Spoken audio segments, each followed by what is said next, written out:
Hello दोस्तों, नमः शिवाय। दोस्तों, जितिया व्रत यानी जीवित पुत्र का व्रत आने वाला है। इस बार जो है 6 अक्टूबर शुक्रवार को पड़ रहा है 2023 में। आपको बहुत बहुत शुभकामनाएं और बधाई। दोस्तों, इस व्रत के कुछ नियम होते हैं। पहला नियम तो ये है कि एक दिन पहले सात्विक भोजन करना चाहिए, लहसुन और प्याज का सेवन नहीं करना चाहिए, क्योंकि 3 दिवसीय व्रत होता है। जैसे कि 6 अक्टूबर को है तो उस दिन तो निर्जला रखा जाएगा और एक दिन पहले नहाए खाए यानी 5 अक्टूबर को सिर्फ एक टाइम भोजन करती है महिलाएं और नहाती है, और 7 अक्टूबर को इसका पारण होता है। इसलिए जब भी व्रत शुरू करें 6 अक्टूबर के पहले एक दिन पहले मतलब सात्विक भोजन करना है। दूसरी बात, इस व्रत को बीच में कभी भी नहीं छोड़ा जाता अगर एक बार शुरू कर दिया, क्योंकि अपने पुत्र की दीर्घ आयु बढ़ाने के लिए इसका व्रत रखा जाता है। और जब व्रत रख रहे हैं तो ब्रह्मचार्य का पालन करें, मन शुद्ध, कर्म और वचन से शुद्ध रहे।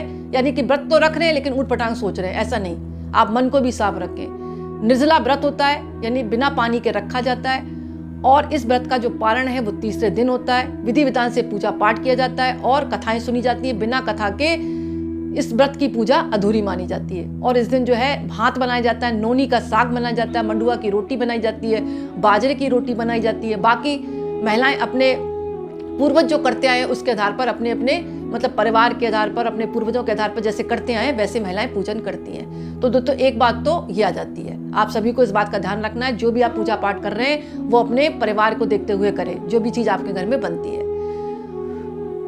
तीसरी बात आती है दोस्तों, इसमें कहानियां तो अनेक हैं। एक कहानी एक भी आती है कि महाभारत में अश्वत्थामा जो थे, जब उनके पिताजी को मतलब मार दिया गया था पांडवों द्वारा, तो बहुत गुस्से में थे वो। तो अश्वत्थामा ने क्या करा, अश्वत्थामा किसके बेटे थे? द्रोणाचार्य के। तो उन्होंने कहा कि मेरे पिताजी को मार दिया, अब मैं बदला लूंगा पांडवों से। तो वो जाकर चुपचाप शिविर में घुस गए। वहां पर द्रौपदी के 5 पुत्र लेटे हुए थे, लेकिन अश्वत्थामा ने सोचा कि 5 पांडव है, आज तो मेरी मतलब बल्ले बल्ले होगी, इसको मैं मार ही दूंगा, इन्होंने मेरे पिता का वध किया है।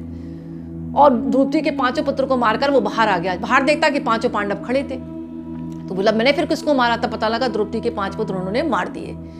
और फिर पांडवों को बहुत गुस्सा आया। पांडवों ने उसको मारने के लिए मतलब अपना जो भी उनके हाथ में था वो उठाया शस्त्र। तो श्री कृष्ण भगवान ने कहा नहीं, तुम इनको मत मारो, इसके पास एक दिव्य मणि है, इससे छीन लो और इसके बाल घोट के फेंक दो, मतलब भगा दो इसको। तो अर्जुन तो तेज थे, अर्जुन ने उसके बाल घोट दिए, उसकी एक दिव्य मणि छीन ली, जिससे सारे काम संपन्न होते हैं। फिर अश्वत्थामा को और भी गुस्सा आया, तो उसने वहीं पर क्या करा, जो अभिमन्यु की बहू थी उत्तरा, उसके गर्भ में मतलब बच्चा पल रहा था, उसको ब्रह्मास्त्र चला दिया उसने मारने के लिए। जब ब्रह्मास्त्र में चला के मार दिया, तब श्री कृष्ण भगवान ने क्या किया, रक्षा की, और उस बच्चे की रक्षा की। तब से भी कहा जाता है कि जीवित पुत्र का व्रत रखा जाता है। उस बच्चे का नाम भी जीवित पुत्र का रख दिया। और ये भी एक बात कही जाती है कि इस दिन जो है एक कहानी और भी बताई है शास्त्रों में। ये तो कहानी थी अलग बात, कि एक मादा चील थी और एक स्यारिन थी, जो कि बहुत पूजा पाठ किया करती थी। दोनों पक्की सहेलियां थी। और एक जंगल था नर्मदा नदी के पास, हिमालय जंगल के नाम से, वहां पर ये पेड़ पर रहती थी।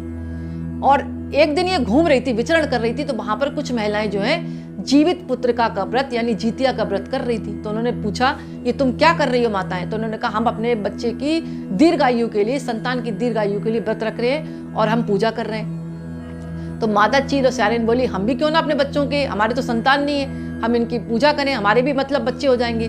तो दोनों ने व्रत रख लिया, चील ने भी और स्यारिन ने भी, और पूजा की, बाकायदा संकल्प करके व्रत रखा। इधर क्या हुआ, उसी दिन कोई व्यक्ति मर गया गांव में, तो वो उसका शव लाया गया। तो स्यारिन का जो था मन ललचाने लगा, उसने इस व्रत को तोड़ दिया। वो भूल गई कि मैंने व्रत भी रखा है, और मादा चील ने विधिवत व्रत रख रखा था। कुछ समय बाद इन दोनों की जो है मृत्यु हो गई। अगले जन्म में ये मनुष्य योनि में जन्म लिया। दोनों महिलाएं थी और ब्राह्मण कुल में इन्होंने जन्म लिया। मादा चील की शादी हुई तो अच्छे परिवार में हुई। जो स्यारिन थी मतलब अगले में मानव योनि में आ गई ना, कन्या बनकर। स्यारिन की किसी गरीब परिवार में हुई। अब मादा चील को क्या हुआ, इस जीवित पुत्र के व्रत के प्रभाव से उसके 8 पुत्र हुए और स्वस्थ थे, अच्छे थे।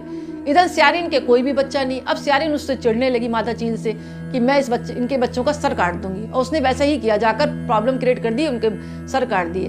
मादा चील को पता लगा, मादा चील रोने लगी, क्योंकि उस दिन उसका व्रत भी था जीवित पुत्र का।